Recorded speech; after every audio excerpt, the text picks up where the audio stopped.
Hey, how you doing? Tony Wasinski, official aerator podcast. Here is Frankie Bergasetti. Hey, how you doing? Yeah, good. Good? Yeah. How was the, Yeah, whatever. what do you mean, whatever? I mean, you know. I had a couple. Yeah, how was the weekend It was besides good. that? I mean, we watched a Bears game. Justin Fields. Like to see him play a little bit more. Yeah, how was the, did you hit the links? Did you do anything else? How was everything else? No, it's fine. Just put a couple on ice, and I love a great tasting, less filling. The Bears game was awful. Did you enjoy Miller Lite on the golf course, though? I have had a bunch of Miller Lights over the weekend on the golf course. I had a bunch. They're the best beer under the sun. Great tasting, less filling. 96 calories. Born out of lane opportunity. For people who like an opportunity, they have a good time. Yep. You know, at every golf course, they're going to have Miller Lite, too. That's what I love. If you're in the Chicagoland area, you know they're going to have, I'm drinking this, I'm drinking that. You know Miller Lite's going to be there. So next time you're getting ready to enjoy cold ones with your friends, go to MillerLite.com/Redline to find the delivery options near you, or you can pick some Miller Lite up pretty much anywhere they sell beer. It's Miller time. Celebrate responsibly. Miller Brewing Company, Milwaukee, Wisconsin. 96 calories and 3.2 carbs per 12 ounces. Hey, though. Good morning, good afternoon, good evening, Chicago sports fans. This is Barstool Carl and Dave. Chief. Eddie. And this is Redline Radio, an all-gas, no-break Chicago sports podcast brought to you by Miller Lite, brought to you by Barstool Chicago. And it's our first Tuesday show, boys. This is a huge day for us. First Tuesday. Twice a week. Let's go. We got 16 more of these and not a single one less. How are you feeling, David? I mean, it's exactly what I expected. I don't know how you're feeling personally. We all. I mean, I feel the same way everybody else does. We all said it after the Bears game that we were like, in spite of being a 20-point loser, the Bears sort of pleasantly surprised us in a few different ways. The offensive line looked good. Monty looked awesome. He's a fucking bell cow. Love him. And that's just it. I mean, that's it. That's it. He's probably one of the more underrated guys nationally in the league. Monty? Yeah. I wouldn't say that quite yet. Need a few more games like that, but I mean, you're not going to see that sort of defensive line that he just was running through to the tune of 6.8 a pop. I think it is what I saw. He looked great. He looked fantastic. He's turning into like an every down back, and you love to see that. But the team kind of stinks. It does stink. How you feeling, Ed? I feel okay, like everyone said. I mean, we had the expectations like below the ground, so when you're like maybe the ground or like a bad analogy, but you know what we're trying to go here. It kind of is what it is. I didn't anticipate the Bears winning on Sunday night, so they didn't win, and at the end of the day, that's kind of all that matters. Did you lay the 20.5?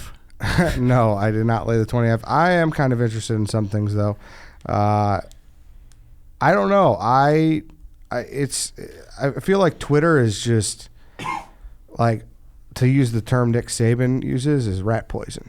You know how so? It's rat poison in the sense where it's like I understand like the clippings and listen, I've been fucking banging on against Nagy this whole time, but call me crazy, and if you prove me wrong, sure, it wasn't a perfect, but I didn't think like Matt Nagy was the reason they lost that game. I didn't think so either. No, and that's like to see that, and like everyone's like bitching about the passing chart.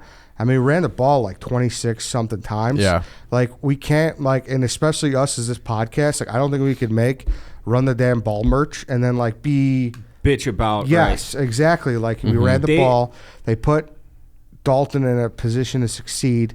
They couldn't finish. There was a couple turnover on downs. They fucking dominated the time of possession. Yep. Like for all intents and purposes, like you got to find the 14 points is 14 points, and I do want to make that clear. We are putting lipstick on a pig, but for all expectations, they exceeded it for me. It was nice not to just have a parade of 3 and outs, which is what it has been in the last few years. So they moved the ball. They emphasize the run game, which I think everybody here has been banging on the table for that. I was I guess I didn't realize it in real time, but I was a guy who bitched about the passing chart. Yeah. I don't know how you only have, I think they had 30 something plus attempts. 2 were longer than 15 yards, and one of those 2, one was incomplete, one was intercepted. So that's like a tough thing, and you would think that if like part of the whole reason for, wanting to have a strong running game is to run a little play action off of that, maybe take a couple shots. They didn't even take a shot. And when I say over 15 yards, they had 2 passes that were like at 15 yards and nothing longer. Yeah, so, right. So that was a little bit odd to see, but maybe that was part of the game plan because they thought the offensive line wasn't going to be. Right, exactly. That's exactly what I was just going to say. If you're doing 5 and 7 step drops against Aaron Donald and that defensive line, you're going to get decapitated. Yep. And so I like Ed said to start the show. I don't have anything to bitch about with Matt Nagy. And like we acknowledge, right, that like it's still not satisfactory. It's still 14 points, and this offense that we were promised 4 years ago is still not here. Yeah. And we still don't like Matt Nagy, and there were flaws in his game. Sure, if you want to bitch at him that he didn't kick the field goal, yeah, he probably should have kicked that field goal. Yep.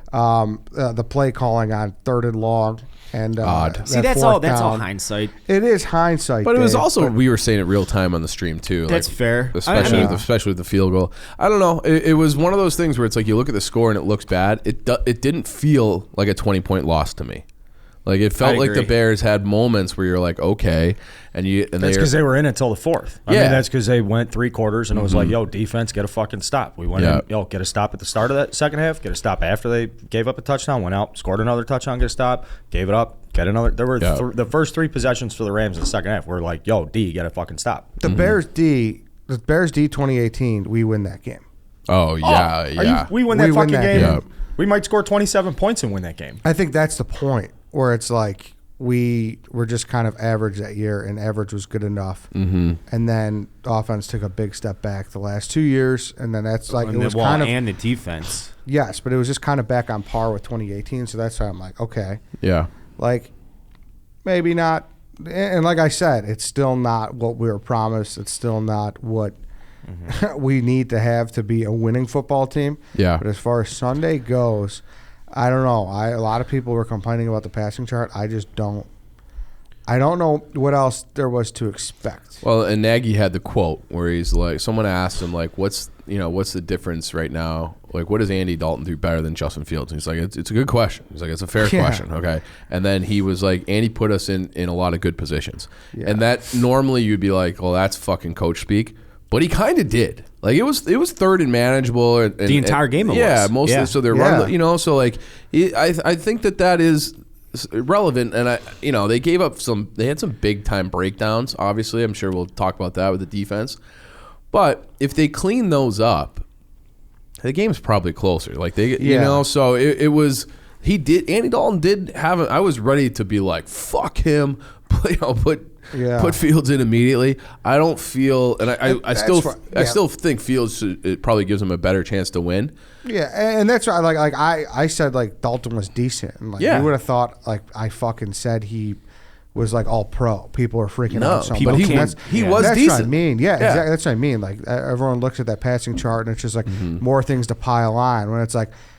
I don't think we're in a good position to do that. Like people are just starting to bitch about things. And there are things to bitch about Matt Nagy, and I think I said that. Another thing, if you want to say that, or if you want to bitch about Matt Nagy, like, well, people love to bitch. Yeah, people love to bitch. Why? And like we all love to bitch in the show. Like why not? Yep. But what was? And then I was even confused with some of the packages he put Fields in on. Like that first drive, we have a great return to open the game. Monty breaks one off. Yep. Like, and then you bring in and like I'm not opposed to that. I like seeing Fields play, but like if you're going to establish Dalton, that's his drive. Give the man the opening drive. Yep. Like what is? And then especially what are we doing? I don't hate the idea, and we saw it later in the game of Fields because he can score in multiple ways, right? So we saw that at the end of the game where he ran the ball in on a design QB run, and agreed though they brought him in to do on that first drive. That's the one that I was just like, wait, it's like what? a 5-yard out pattern. Yeah. Like Dalton could have completed that. Like Fields it was doesn't just give you anything strange. extra on that play. No, that's not true. Because when he comes in right away on the first drive, doesn't that at least put the Rams on their heels? Didn't it put us in the heels? We didn't see it coming.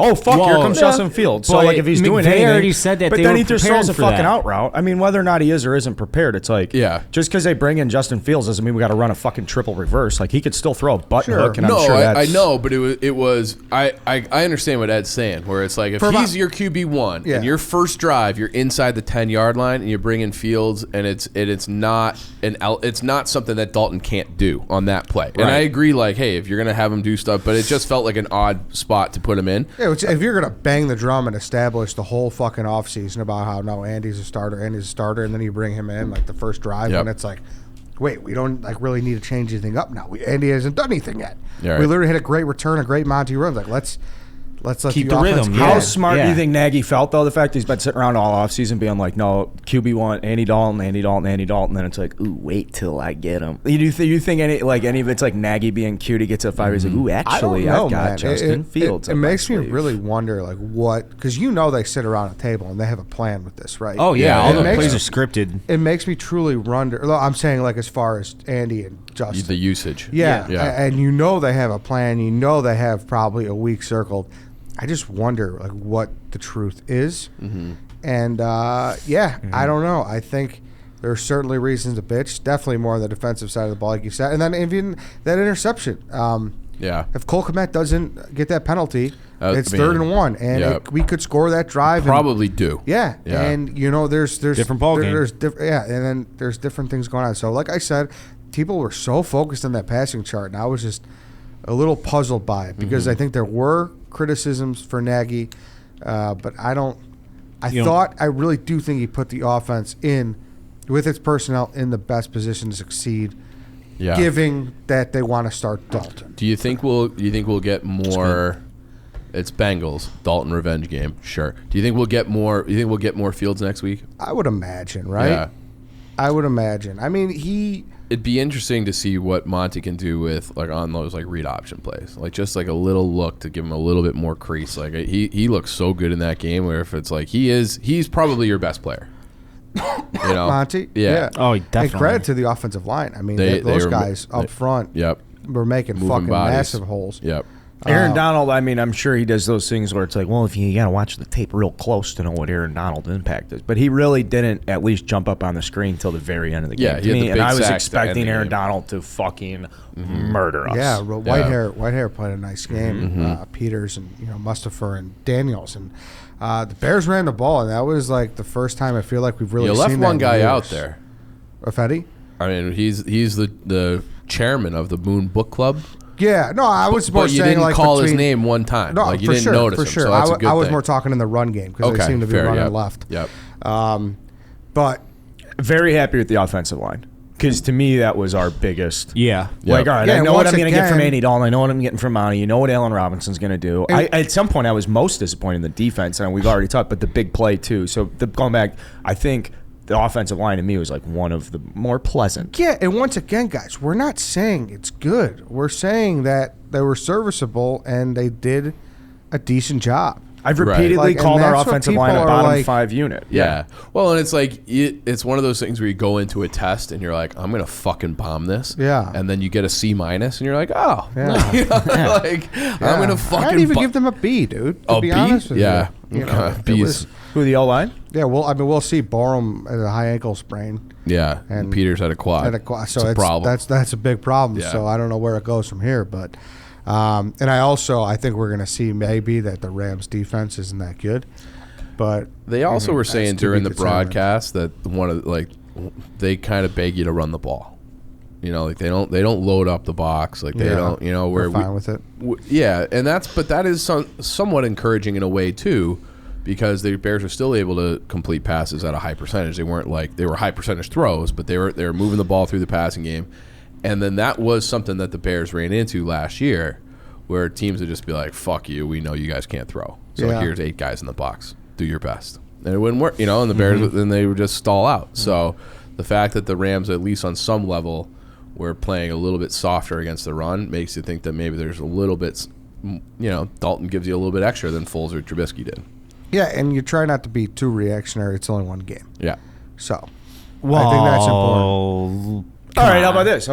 Well, the Bears, I mean, relative to what? All this matter, do we at least say, hey, as long as they're competing in the division, like they're not going to win a Super Bowl, they're not good enough to win the Super Bowl, but compete in the division? Oh, I don't say that as is a good, Dave. That's not what I mean by that. I'm saying in one game, like you're not going to be evaluated all fucking 22 spots, all special. You're not going to be. It's a league of overreactions. Yeah. Watch the lines week 2. People are going to be fucking jumping over some of these teams that look terrible. It's the NFL, guys. Yeah. It's the NFL. How concerned are you about the defense? Very. Very. Extremely. Very. Yeah. Very, right. I mean, like I said, Ryan Pace, once again, the defense is slow. It was a slow decline, put it that way, right? I was thinking about this morning. Is it a slow decline, or are we all slow to recognize it?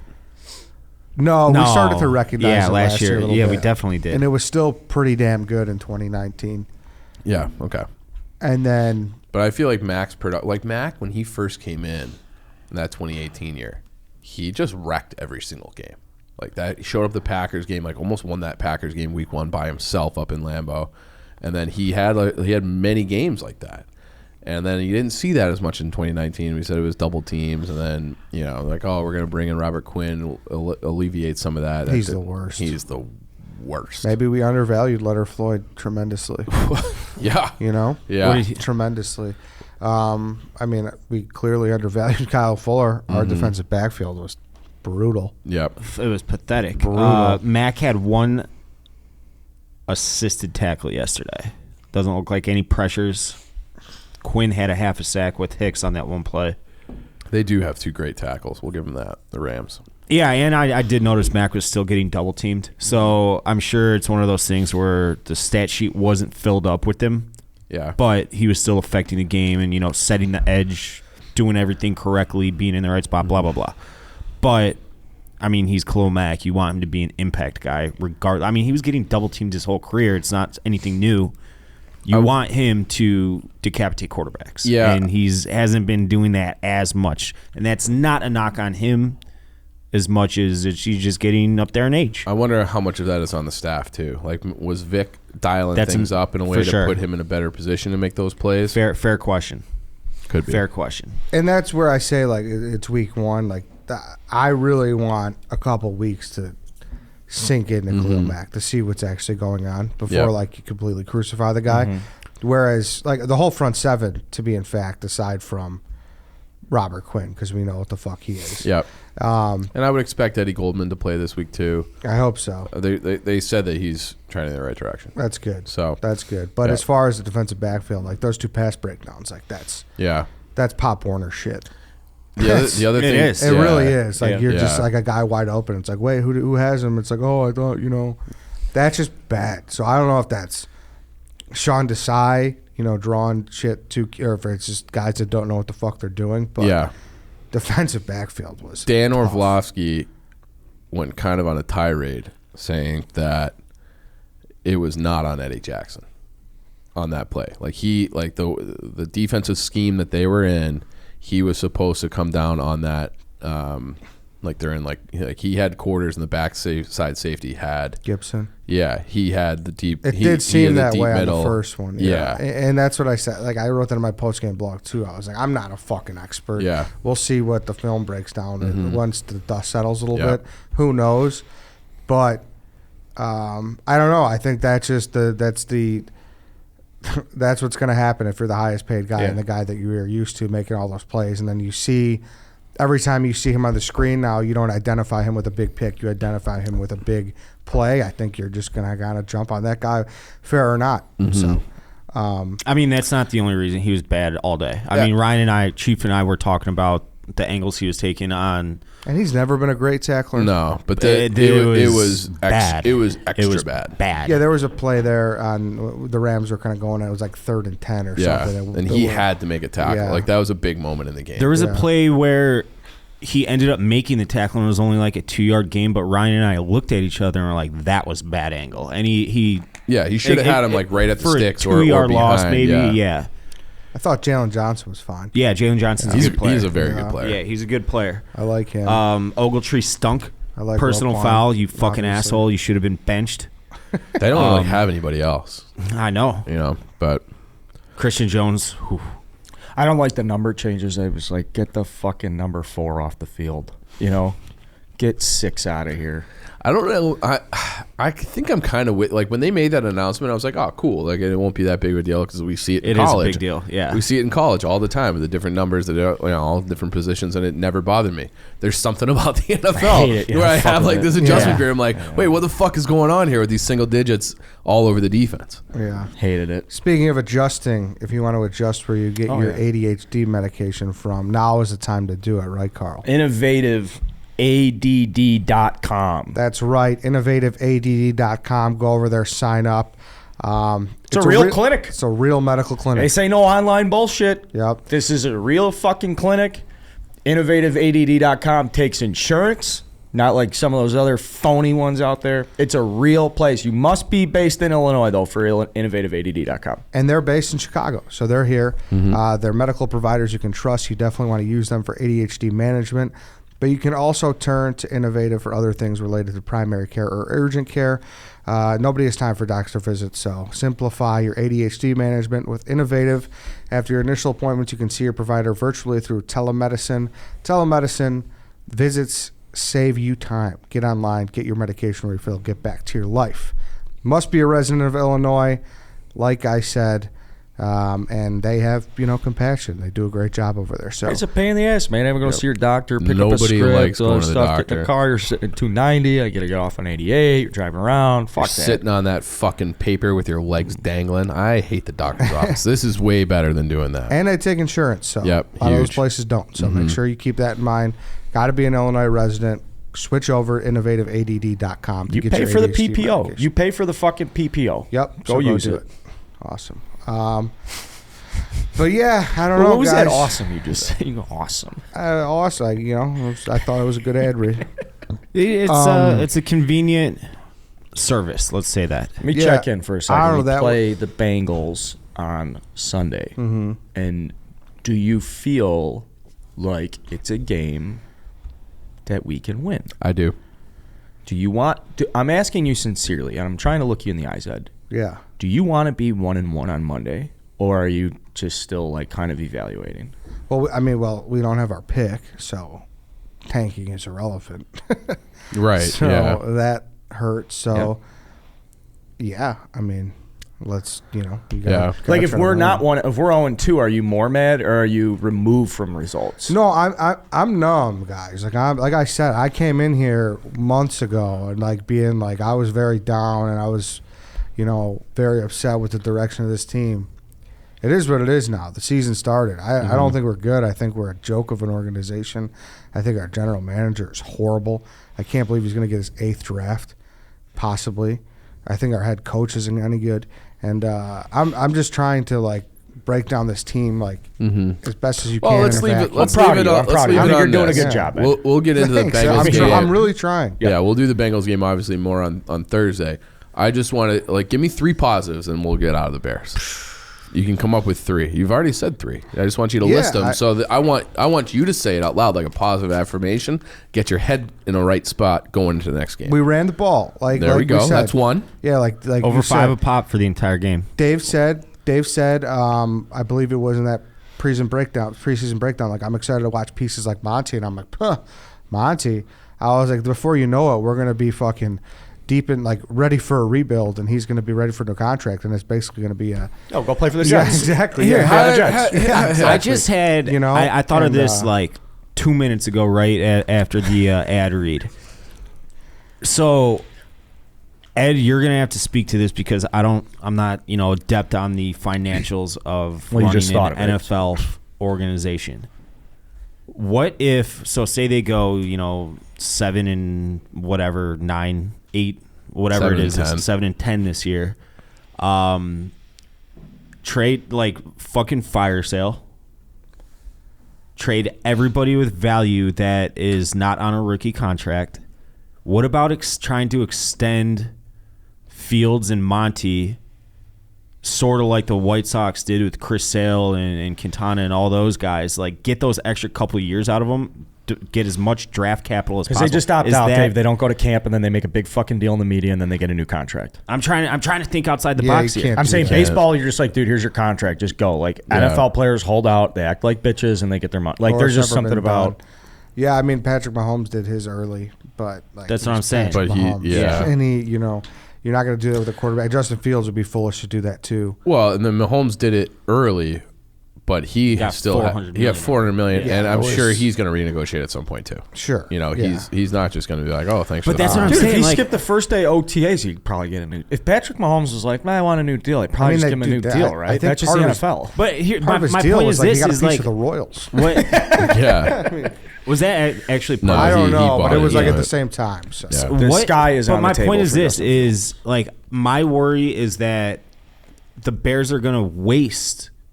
Because everybody, like the whole goal is that you want to win on a quarterback. That's what I said to you last week.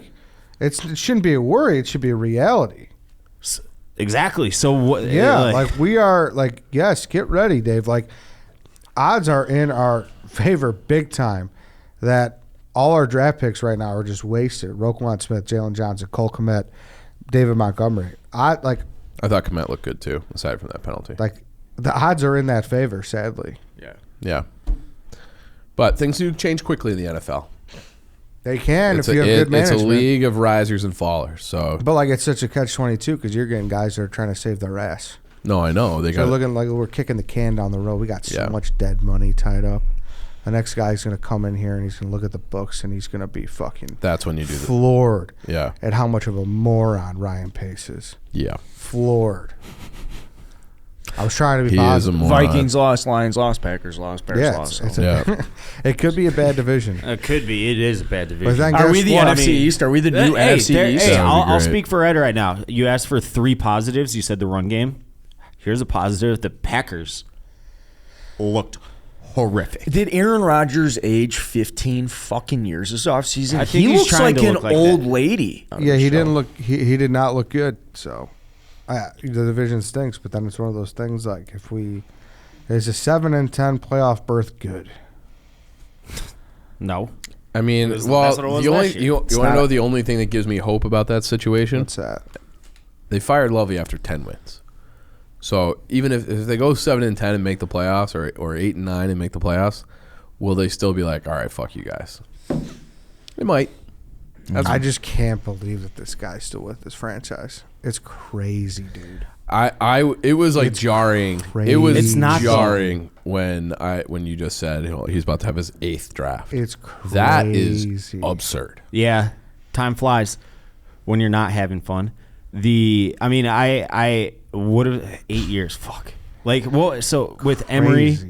Back to Angelo. I mean, you can't keep fucking just being like, oh, fire the GM. So I understand why they kept him around, but man, does this guy stink.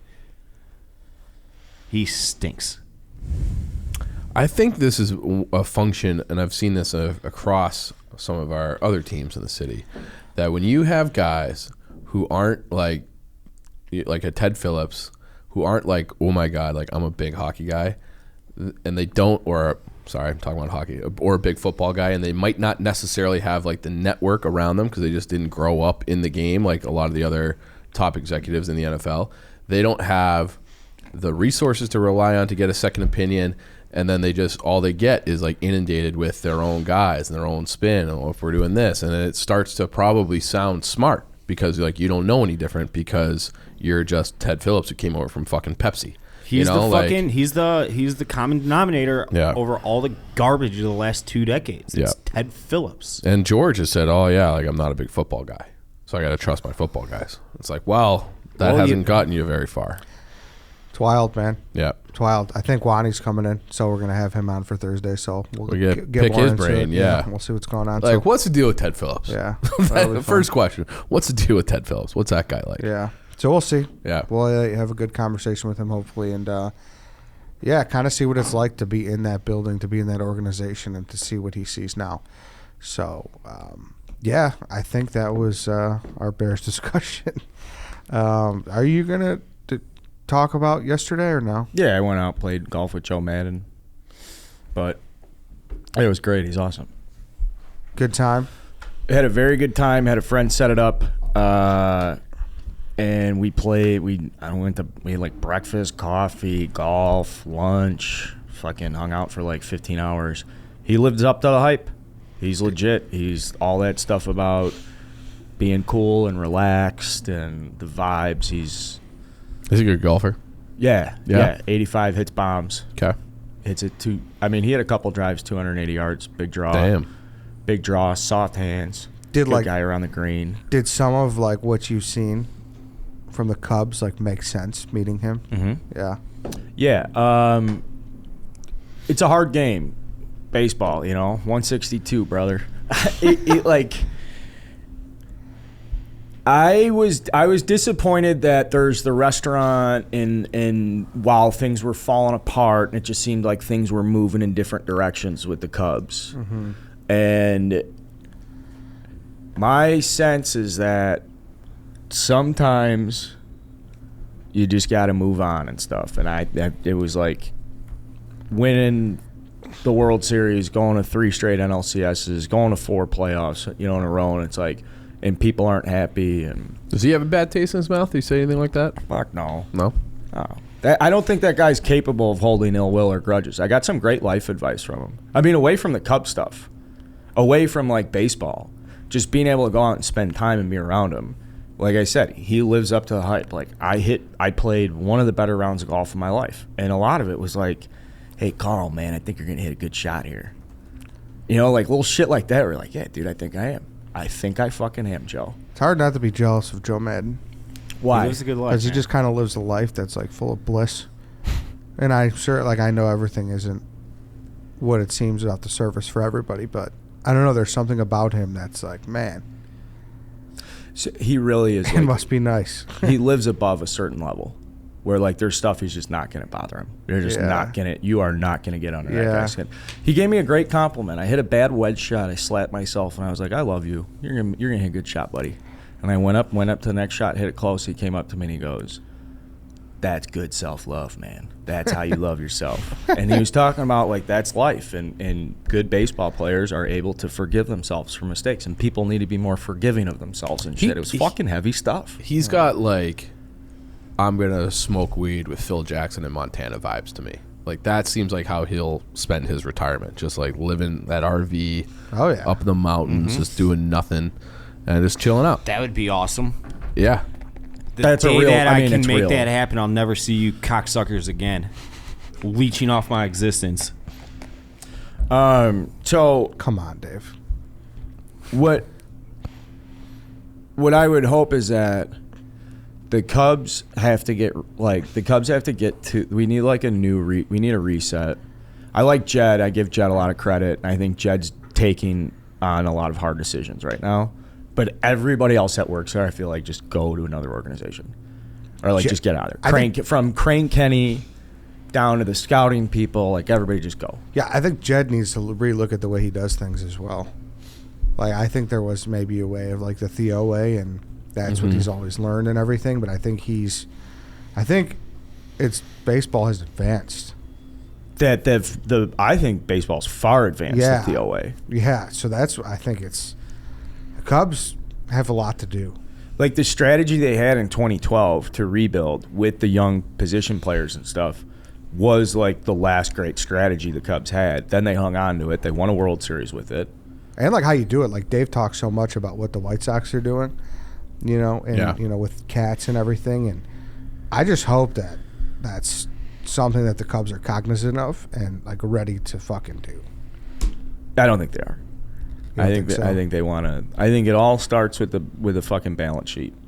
So they'll just be looking. I know it is disappointing, but that's the nature of being a Cubs fan. Like if you are a Cubs fan because you expect good baseball and because you want good baseball, like you have always been disappointed, save for a very small stretch in your life, and you will continue to be disappointed. Yeah, but we were sold that, hey, this is going to be different. We're going to be like the Yankees and the Dodgers and this and that. We're a major market team. Like they did come in guns blazing with that narrative, and then it's gone. They'll still spend at the top of the division. I mean, they'll spend at the top, and They don't do Dodger money.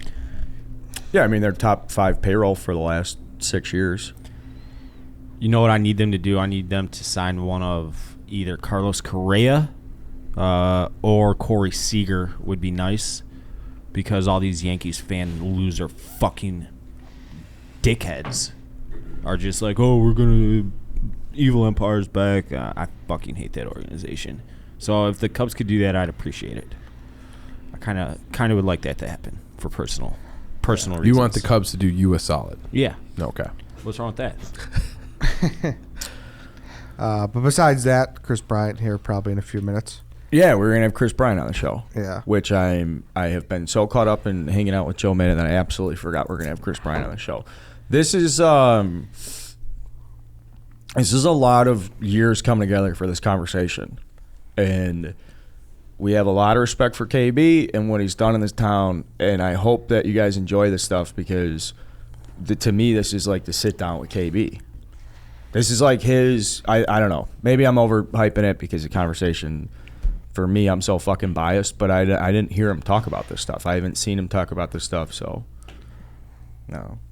Yeah, no, to me, it's kind of upsetting. He kind of, like, don't get me wrong, like, at some point it does come down to play on the field, and, you know, whether you want think that he lived up to what he needed to live up to, like, whatever, but as far as, like, the media portion of it, I don't understand how the guy has ever got the tag as, like, a robot and being, like, bad in the media. I mean, have you seen, like, the fact that he, like, can't even keep the water in his eyeballs? Like, yeah, how can you call that guy a robot? He's crying his last game, and he gets the call. He comes back. He's on the field. He's crying. Like, he just seems like somebody my mom would love. Like, that nice boy, Kris Bryant, and he just loves. You know, he loves it here and has memories here, and it's like, oh, like, I saw that and it, like, made me like, oh my god, like, poor Kris Bryant. Yeah, like, you know, I can't stress it enough that he's just like a fucking cool guy on and off the microphone, and he appreciates. He keeps it real. Yeah, he appreciates Chicago. He appreciates the Cubs, and like the fucking Las Vegas West Coast narrative that was driven so far in here for so many years was just.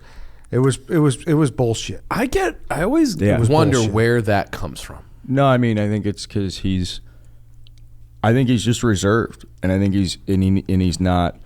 Where Rizzo has no problem going in front of people with a big smile on his face and telling a story and all this stuff. Where, like, KB's just like, yeah, I can do that.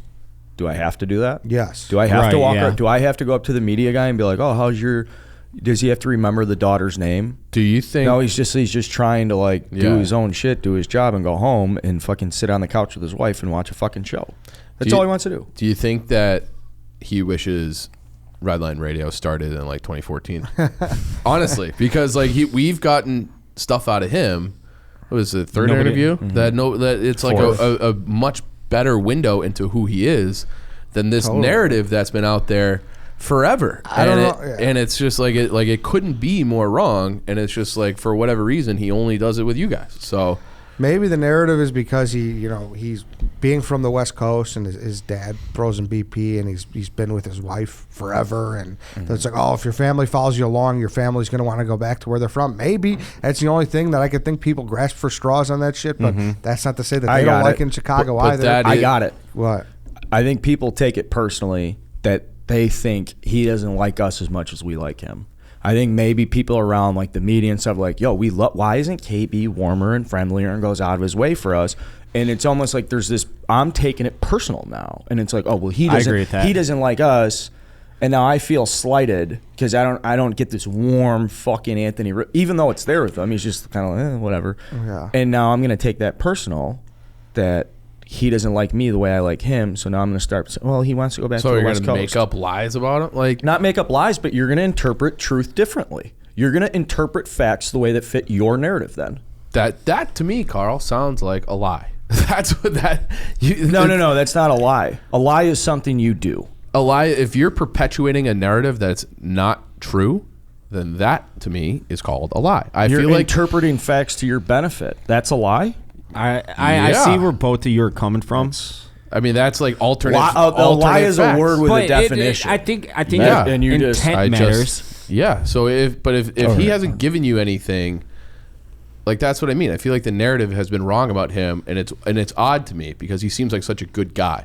So how could this narrative be out there perpetually when all it takes is like a 15-minute conversation to be like, oh yeah, Kris Bryant, he's the shit. And he's like real too. He talks about the interview. It's like, it makes me want to fucking strangle these people. Yeah. And I'm like, and That's it was the second like, time wow. you've dropped that. Yeah, That- and I was it's just like, I funny. kind of knocked me off my chair. I was like, yes. I was like, dude, yeah, that's like, yeah, be real. Like, you deserve to be real now after fucking, some of the way these people have treated you. So I was happy to see that, and it honestly was a pleasure to talk to him and hang out with him for the day. Yeah. And In the Sluggers batting cages. yeah, Did he take any hacks?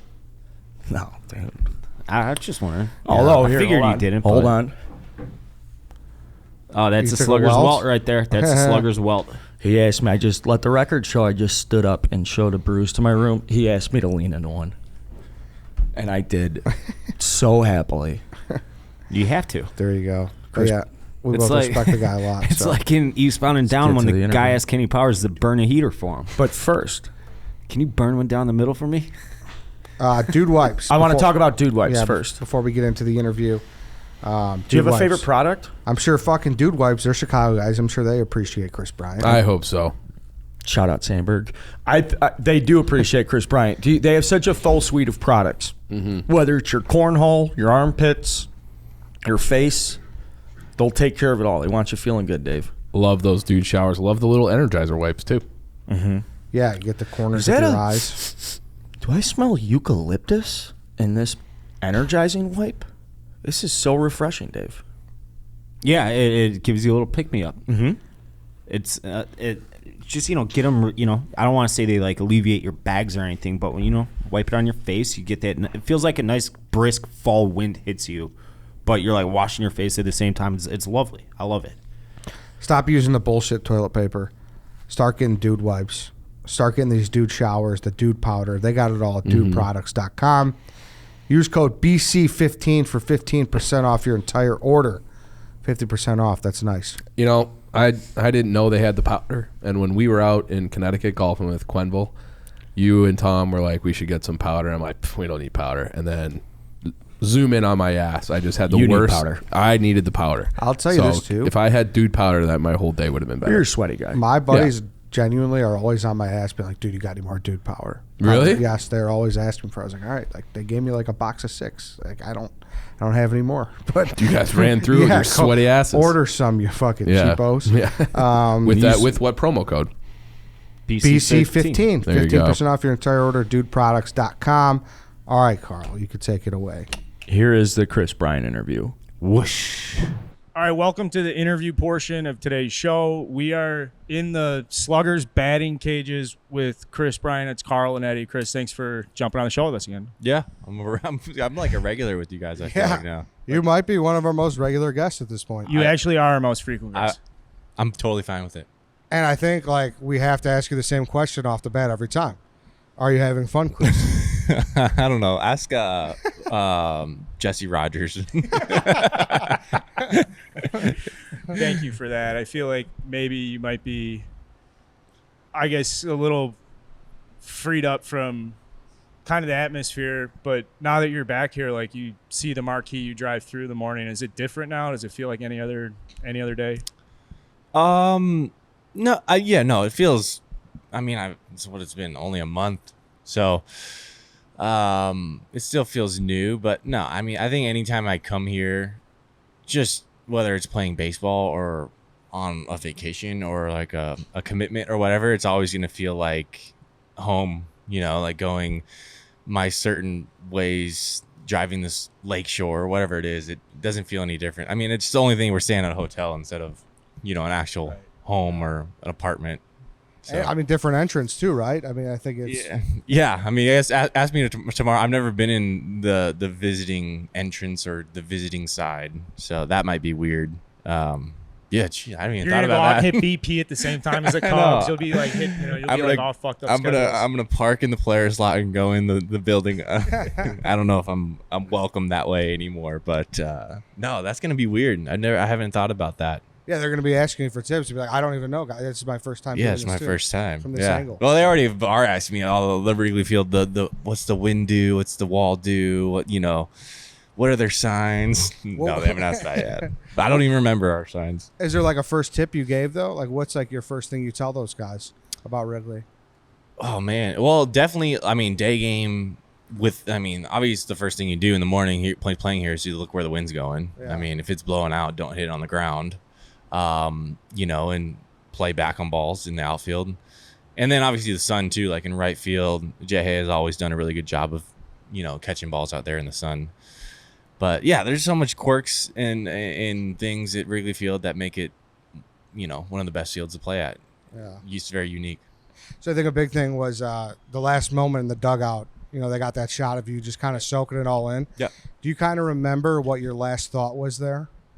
Well, I guess at that moment, that was probably like 10 or 15 minutes after I already knew I had gotten traded. Yeah. That was just me finishing up a call with Jed on the phone and just walking. I was going back to the clubhouse and Post was out there. I don't know if he was looking for me or what, but he's the first guy that I saw, and it was pretty emotional, especially with him, just because he was one of the first guys that I really met when I signed. He was there in 2013. He was the minor league hitting coordinator, and he came to my first game, and it was Eugene at the time, but it was with the Boise affiliate, and he saw me have a terrible game, and I just told him, hey, you were there from the beginning. You saw me go through all this, and it just got he was crying, I was crying, and but yeah, just a lot of emotion there. That last game, I know a lot of fans, including myself, were a little upset they didn't get a chance to give you a curtain call or say goodbye. I was there the night before, and you and Riz got to play against the Reds, but it just seemed that was that hey, we already have a deal in place, we don't want him to turn an ankle, or is it just like a matchup thing? Yeah, no, I think it was a little bit of that where where you have your people who you think are going to be traded, and you don't want them to go out and do anything stupid in the game to where they're not traded anymore. And I understood that. I knew that was probably a possibility, and I don't hold any hard feelings against them for doing that.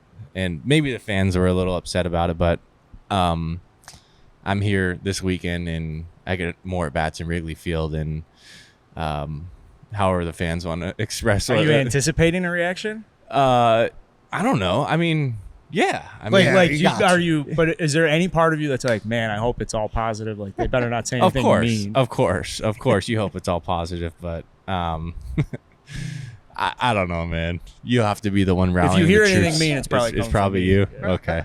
Then I'll never come on your show again. That'll be fourth and final appearance. What was the last interaction like with Rizzo? Yeah, that was a tough one with Riz. Well, because he was traded the day before. He was the first one gone. That was the toughest trade of them all because he was kind of the first domino to fall. And I guess nobody expected him to be the first one either. I kind of expected him to be the last. But, you just don't know how these things are going to work out. You don't know how baseball is going to work out in the trade deadline. And his deal came together quicker than others, I guess. But, yeah, that was sad. I mean, it was kind of sad how it all went down, too. Got to pull him off the bus and bring him back in. And, he knew something was going down. And I was already on the bus, too. I had no clue that it was going down, and then he brought everybody in, and there's tons of tears and stuff, but I don't know, I don't think anybody really expected how it went down for all of us and how it actually went down. Nothing bad, but it was just you just don't know what to expect when you hear your names and rumors and stuff all the time, and then it finally happens, and then it all hits you at once. That bus must have been dead silent. Yeah, that was because Riz is always a loudmouth, and he was always just saying the first thing that came to his mind on the bus, and that's what made him him. He was just the guy that you'd always heard, and it was, that's why he was so loved here, and why I loved him. I mean, why I love him. He's just a great human being, and he knows how to keep guys loose and having fun. And yeah, that bus ride was very quiet. It was very quiet. Did you get a sense Ross was surprised? No, I didn't. I actually, during the game, I was sitting there and I saw VJ, our traveling secretary, go up to Rossi and whisper in his ear something, and then I was like following VJ. I was like, "What was that for? What was that? Who was that? What are you telling? Who are you telling not to use in this game?" And he's like, "No, I was just telling him that." He was like, "No, I was just telling him that Tapera got traded." And I was like, "Okay, sure." And then after the game, I went up to him. I was like, "You lied to me." He's like, "I had to lie to you," because he went up to him and told him, "Hey, don't use Riz right now because the deal's going down." So I was like, I'm mad at VJ for doing that, but you couldn't tell me. I'm sure it was so like bizarre in the fact that like you've heard the noise for so long, and then when it actually happens, like, whoa. Yeah, it totally. happened. Well, my situation too, it was kind of like I was the last one to go, which was so weird to me because it was like in the interviews since then I've said that I was always answering tons of questions about it, for a couple years, and I was like kind of getting like bitter, or I don't know what the right word, but I was just like, man, like this isn't happening. How is this not happening right now? And it came together like with 2 minutes to go, but I was like just waiting for like around to finally hear what was going to happen. Do you think maybe it wasn't going to happen? Yeah, I was going through my mind. I was like, it was getting to me. I was like, man, I was just and if it didn't happen, I had a game to play too in Washington, and I was like, I'm in no headspace right now to like even pick up a bat. Like this is a lot of emotions going on. You're a competitor, right? Would you agree? Yes. Are you competitive about who they traded you for? Did you go back and look at the prospect rankings and like look at other things? I didn't look at the rankings, but I heard the kid's doing really well. So good trade, I guess. But that's funny you say that because totally. I think those thoughts do run through your head as you better got somebody fucking good for me. I was like, you better got more than one player for me too. Like, come on, I'm way better than that. Did they get two? Did they get two for me? Yeah. 2 for 1. It's pretty good. Yeah. Did you guys all text after you went yard in your debuts? No, we didn't. That group. Riz texted me though. He but no, it was just like we're all on new teams, like trying to get to know your new teammates and not forget about your old ones, but kind of like we've done this for a while. Like I'll catch up with you, when I catch up with you. I'll tell you what, being Cubs, media personalities on social media at that time was a tough day because you guys are all going yard. Everyone's like, what happened? You guys had all these guys, It's like, oh my God, shut up. Yeah, let's go back 4 years. Let's keep going back. Rewind the clock.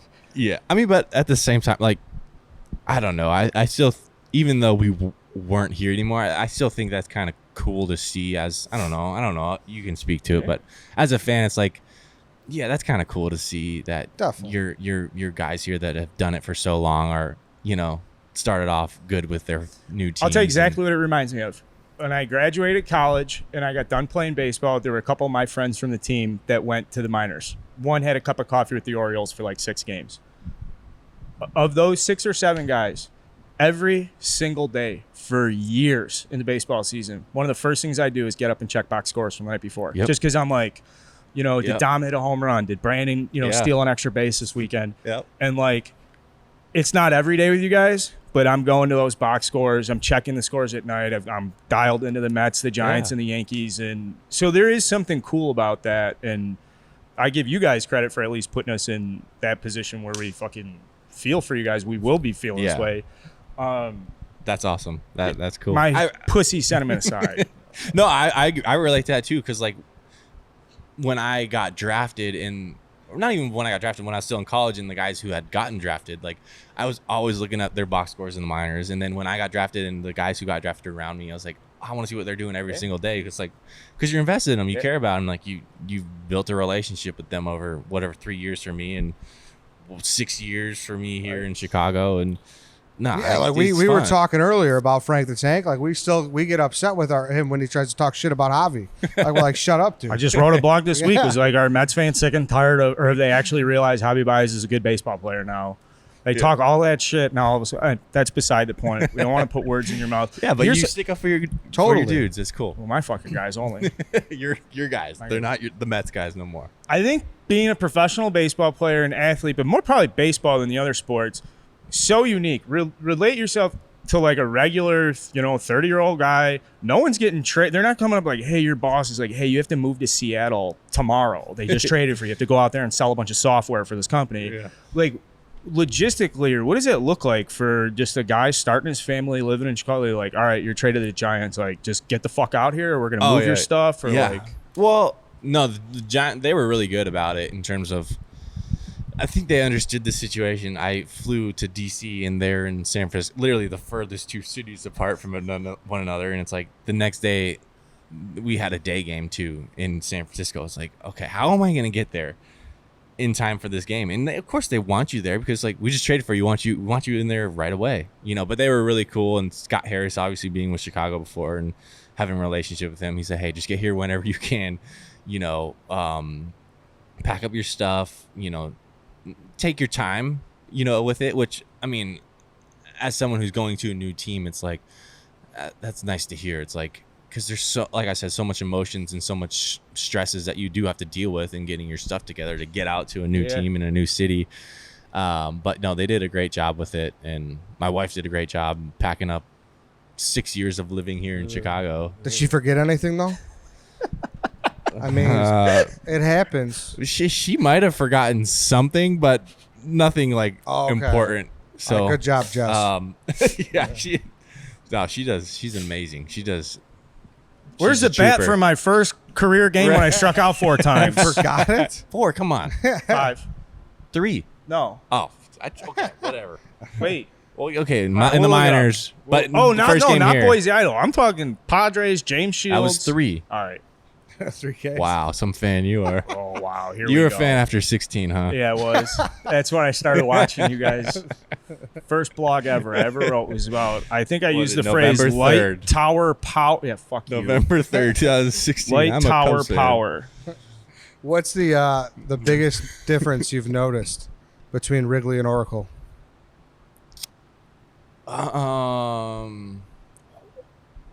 There's a ton of similarities in terms like the wind in Oracle, like it's blowing every single day there, like a stiff breeze. But no, I just think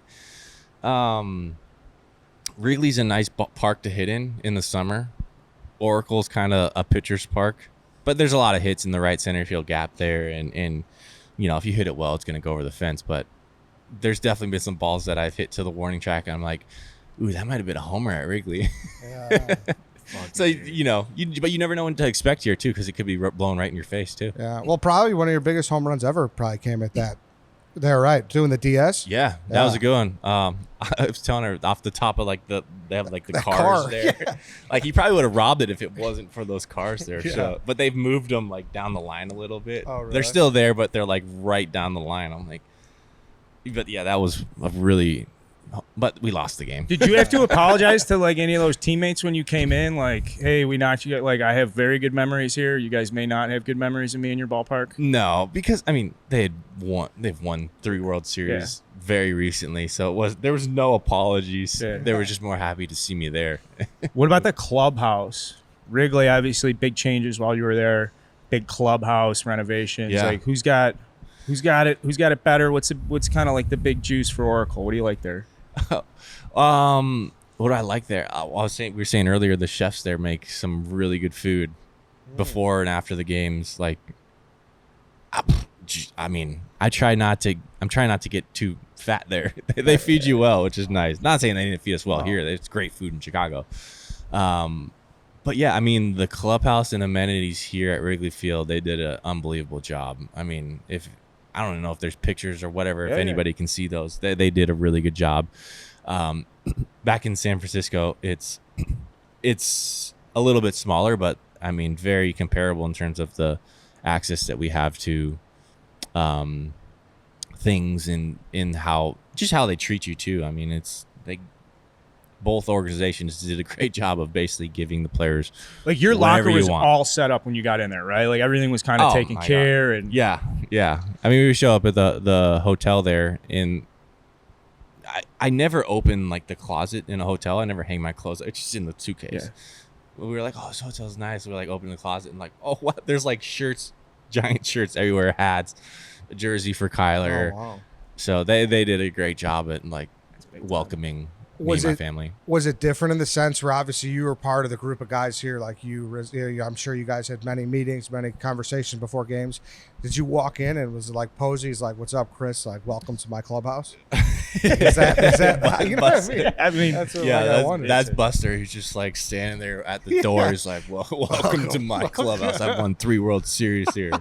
Yeah. No, they were, I mean, it is kind of like a little like, not intimidating, but like, I don't know. There's like Brandon Bell, Crawford, Posey, Longoria. Like these guys have like 13 years in the big leagues average. And it's like, I only have 7, you know, it's like Yeah. I'm walking in and I'm like, these guys have done it for a long time. And I grew up watching these guys, you know, win World Series. And, you know, it's like, there's a little bit of like hesitation there, but they were unbelievable from the get-go. I got so many texts right when it happened and just welcoming to the team. And I think that's a big reason why we've won 90 games. I mean, it's a really good clubhouse and some really good veteran guys there that just get it done.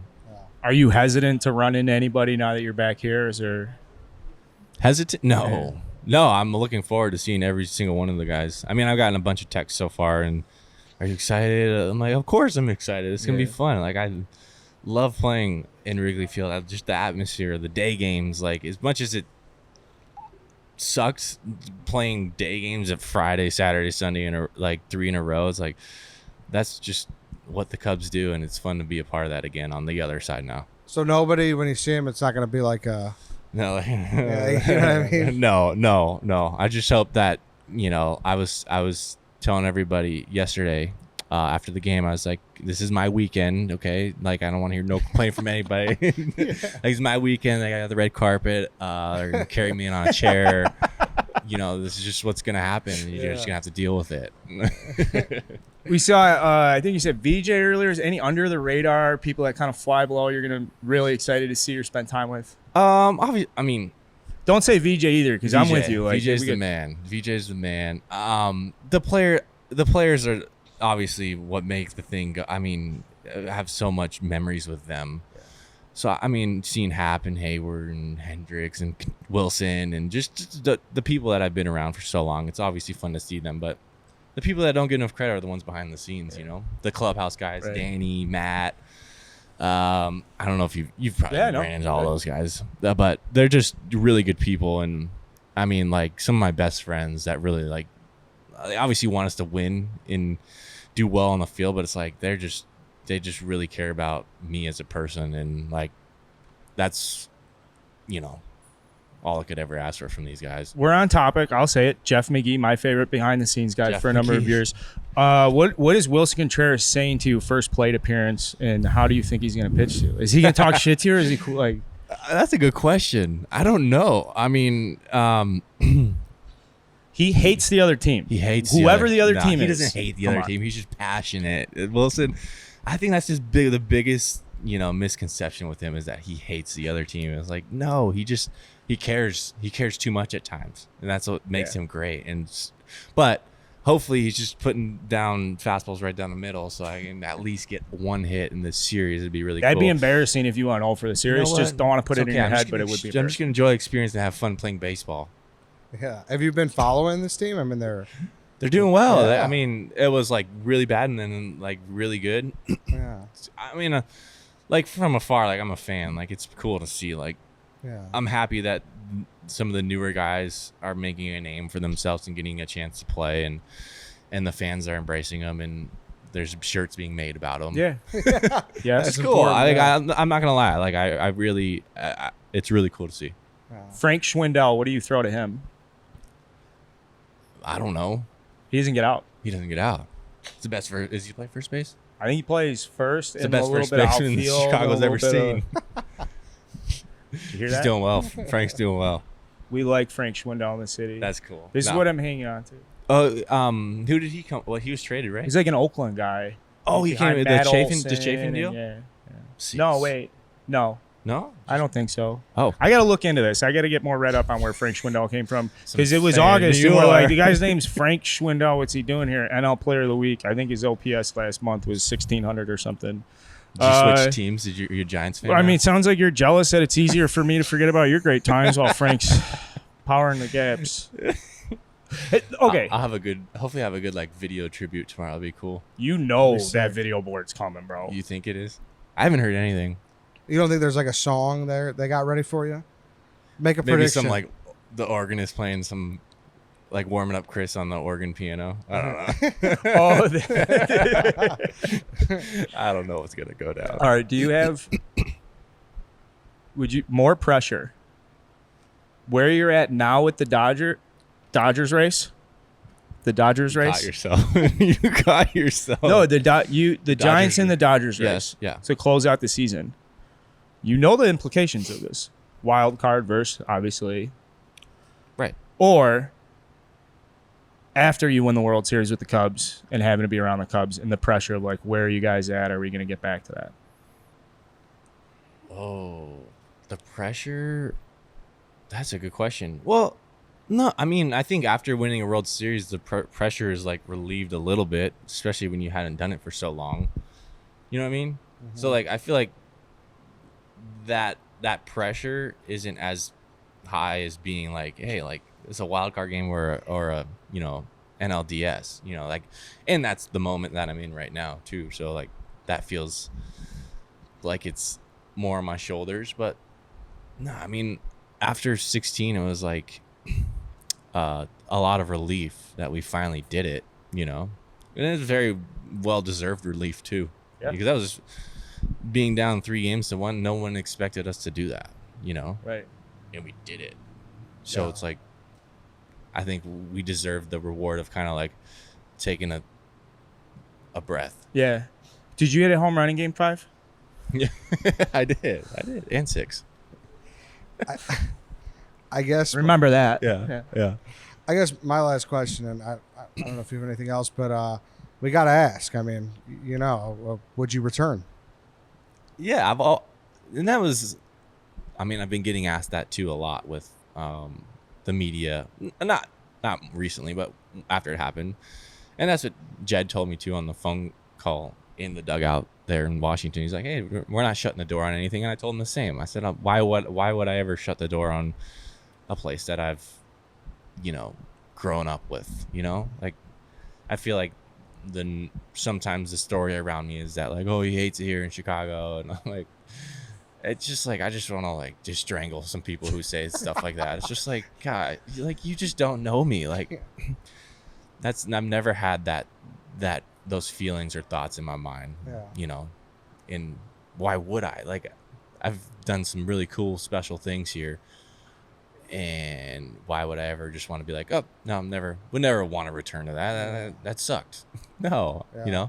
But at the same time, like in a lot of my interviews too, I've been saying I've really enjoying my time in San Francisco too. It's like been a nice change of pace for me, and like coming to a team that's winning, and like I said, a lot of veterans, Buster and guys who've been in the league for 10 to 15 years. Like that's been different for me and really cool. So it's like, you always have your options, hopefully. Mm-hmm. And this is obviously going to be a place that I love no matter what.